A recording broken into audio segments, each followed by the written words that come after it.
صليت ركعتين بيقول لي ايه لله. تيتو؟ هو انت هبعت لسامح يا سلمى ابعت لي ايه ده يا جماعه؟ ايه ده يا جماعه؟ على الخاص نبقى نسمع الخير. قايل ايه بقى يا خلاص سامح؟ خلاص قايل ايه بقى؟ قايل ايه يا ست المستشار؟ قايل ايه بقى؟ قال خلاص، ايه ما انت البنت قلتي بقى؟ بقى قايل تبعتيها على البنت الخاص اسمعني بقى خلاص. قال ايه؟ هبعت قول لك قول. بس هقول لك المضمون، هقول لك المضمون.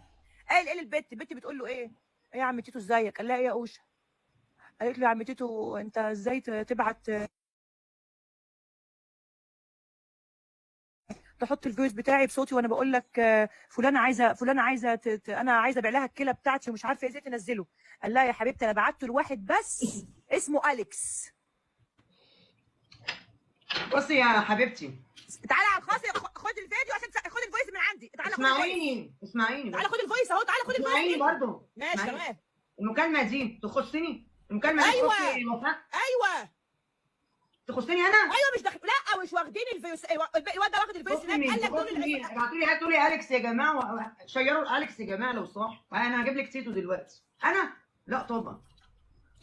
كملي. لا انت مالك انت؟ لا مش فاهماني على فكره، مش فاهمه عامله الصوت بتاع اللي هي طلعين عليها انها هبه كلمتني. اسمعني بقى، في بنت كلمتني من 6 شهور كده قالت لي انا محتاجه مساعده، وانا بقى من كتر المكالمات عملت لها بلوك. حلو. كلمني واحد من شويه بعت لي، وانا قلت ما اقوم اطلع لايف كده من ساعتين كده، فتحت اللايف لقيت حد بعت